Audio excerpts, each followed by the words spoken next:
Could Jerome Powell resign in the next 30 days? Folks, I think this might be a real possibility. I think this will have impact on interest rates, your money, the market. So let's break it down. Let's talk about it. Step one, it appears that President Trump will very shortly be nominating the next Fed chair. Now, if you don't know, currently Jerome Powell is the Fed chair. His term as the Fed chair is supposed to end May of 2026. So he is, let's call it 11 months from his term as Fed chair being over. As we all know, President Trump has called him Mr. Late. He is not happy with the Fed keeping rates where they are. More on that later in the show. But again, President Trump tried to kind of make it seem like he was going to fire Jerome Powell about 6 to 8 weeks ago. The bond market let him know that that would be a mistake. Scott Bessent let him know that would be a mistake. So President Trump has been looking for a more soft play to get Jerome Powell out. Because, of course, let's be clear, President Trump wants the Fed to lower rates. In fact, yesterday we talked about the fact that Trump wants the Fed to lower rates a lot, i.e. 100 basis points in an emergency move. The Fed is not going to do that under Powell's current leadership. So what is going to happen? Jerome Powell is going to nominate someone, perhaps like Warsh, who will be nothing more than a puppet master to the whims and desires of President Trump. Now, this nomination by itself may be uncomfortable for Jerome Powell, but here's where it becomes a problem. What they are going to do with the next nominee, and let's assume it's Warsh for a minute. Again, it could be anybody, but it will be a lapdog to President Trump. There's no question.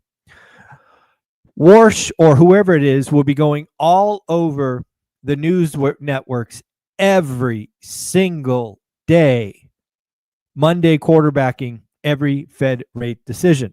And of course, all of these discussions will be the Fed is wrong. I wouldn't do that. The Fed this, the Fed that. And pretty soon, Jerome Powell could very likely go, okay, I've had enough. I don't like where things are going. I'm going to resign early. Okay, again, Jerome Powell may choose to stick it out.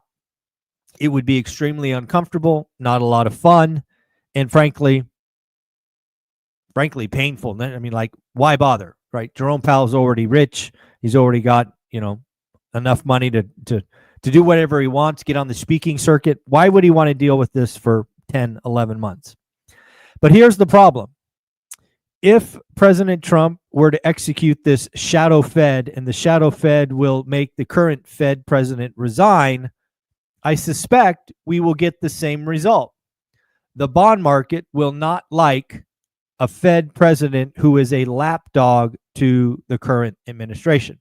What does that mean for you and I? Well, quite simply, long rates go higher. Let's not forget that we already have examples of this. Do you guys remember that Jerome Powell cut interest rates or the Fed rate 100 basis points before the election? Remember that? Trying to, by some accounts, help Biden or Kamala beat Trump, right? Cut rates before election. Didn't work. But the real problem was mortgage rates went up. I think mortgage rates are up 90 to 100 basis points, and the Fed cut. So just because Trump gets his lapdog, just because Warsh or whoever he picks is the shadow Fed, Powell resigns, you may not get what you're looking for. The 10-year and 30-year bond market interest rates could absolutely go higher, even if Warsh or like nominee gets the job. So this playbook seems to make a lot of sense, right? Jerome Powell being put in an uncomfortable position with the shadow Fed and then resigning early, giving the job ostensibly to the next guy. The next guy gets in, Fed cuts rates, bond market doesn't like it, rates go higher. That's a big, big mess. Not very good. Other things going on the news, kind of 5 things to talk about here. Looks like the Chinese, and American trade talks are continuing over in London. That can't be seen as anything but good news. Looks like China's economy is really struggling. China's exports dropped 34.5%. Again, please remember China is a export-led economy. So again, Chinese exports down 34.5%. Also, it appears that China is stuck in a deflation cycle where prices are going down. This happens when an economy is sick. An economy is heading towards a depression. CPI in China is down negative 4 months in a row. The Chinese are not stepping up and having consumption. They're not consuming. They are saving. They are conserving. So again, China has an economy that is shrinking. So again, exports drop, CPI drops, PPI drops. It is a very uncomfortable economy currently. Saw an interesting report from the Leathhold Group. It's a private equity group. They say that equity managers are acting like there is no recession risk whatsoever. Obviously, we've seen the stock market S&P ripped higher, and I think it's within 2 or 3% of a 52-week high, an all-time high, frankly. And again, saying that the current market is over-indexed, priced to perfection, all of those things. Some interesting stuff. Getting some interesting data on inflation. Remember, folks, we get CPI.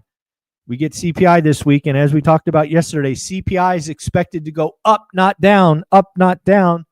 Again, it is expected to go up 0.2% from, I think it was 2.3 to 2.5. Core is also expected to go up. Then we have things like analysts saying tariffs are going to increase CPI for the next quarter or 2. So again, we are very quickly getting to no rate cuts in 2025.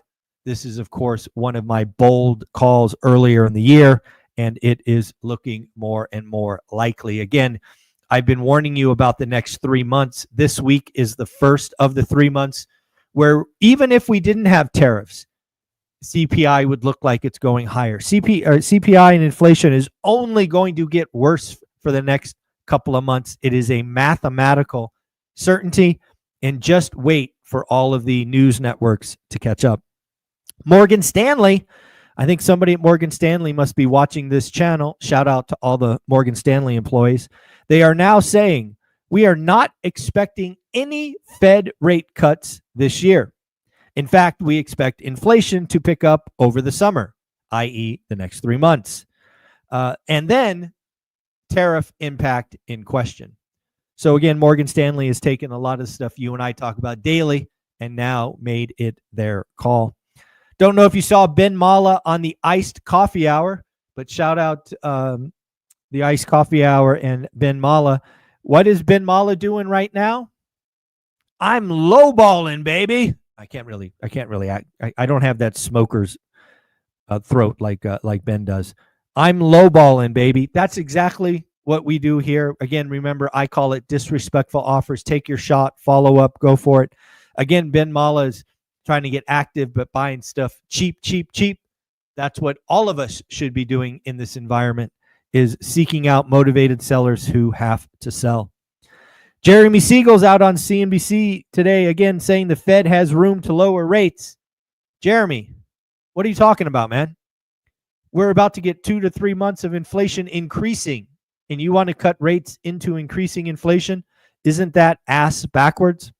I don't know. It seems like it is to me. We had a significant bankruptcy filing in the solar arena. Sonova filed for bankruptcy yesterday, I believe. They're laying off 55% of their employees. That equates to 718 employees. Looks like the job market is trash. This, according to Mandy Santos, a career coach, especially for college grads, new college grads. Pay attention. New college grads, for the first time in 25 years, the unemployment rate for new college grads is higher than the national average. The current unemployment rate for new college grads is 6%, where the national average, of course, is 4.2. Here's the deal. If you are a new college grad and you get a job offer, take it. Take it. It is easier to get the next job when you have a current job. Always remember that.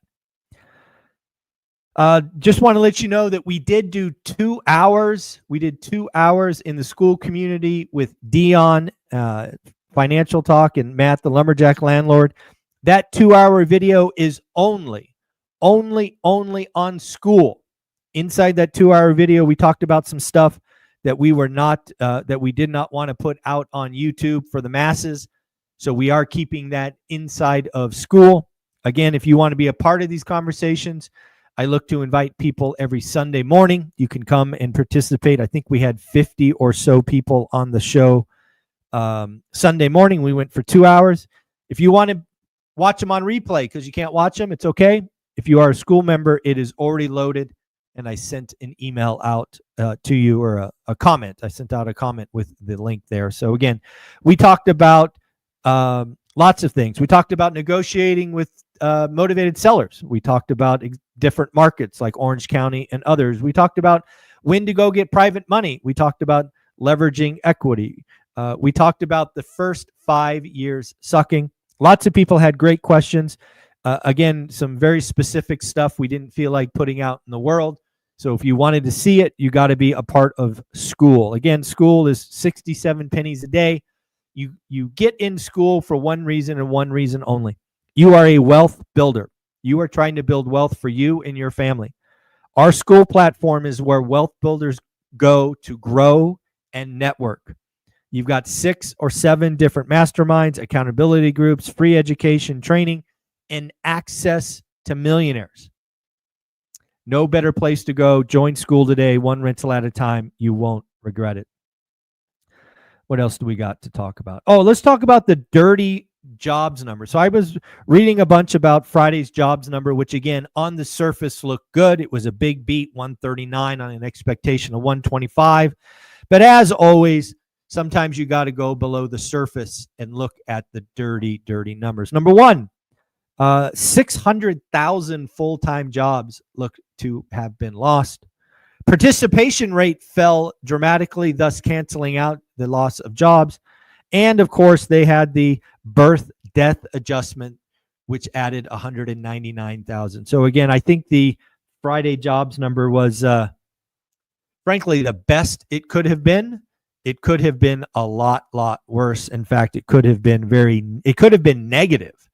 It could have been negative. I'm going to see if I can do the math and report tomorrow, the math, and see if it would have been negative if the participation rate stayed flat. I'll look and see if I can do that for you. So there you go. Lastly, we'll close. Oh, 2 more things. We'll close out with Goldman Sachs. So let me talk about Larry Fink first. Larry Fink warns that the $36 trillion in debt, obviously referring to our national debt, is going to overwhelm America. Folks, that's not good. Unless, there's always an unless, we have stellar economic growth achieved.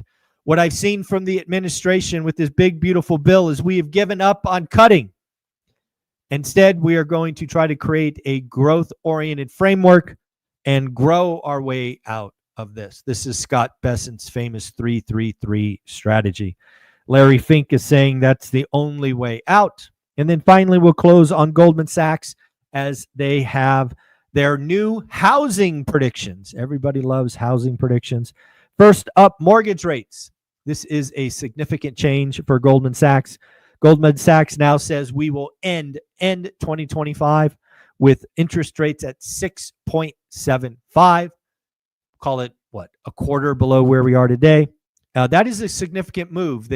At the early part of the year, they thought mortgage rates would end 2025 at 6.1.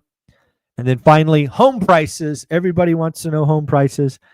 Goldman Sachs says for 2025, the national median home price will end up 3.2%, not down like some folks are calling. And lastly, folks, let's congratulate 2 people for joining school, Isaac and Jasik. Thank you for being a part of school. Make sure you introduce yourself, get all the free educations, network. And then again, remember, folks, if you are a wealth builder, if you are looking to build wealth for yourself or your family, join school. You won't regret it. 67 pennies a day, and you will be around other wealth builders. Network, grow, learn, encourage, ask questions, get involved with other millionaires. And folks, have a wonderful day. Like, subscribe, comment. Don't forget that Steadily is landlord insurance, somebody I am using for 4-plex, 10-plex, some houses and the like.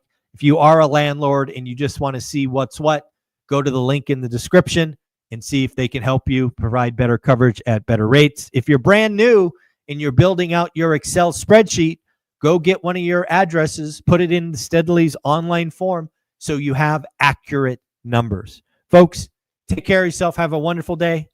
Later.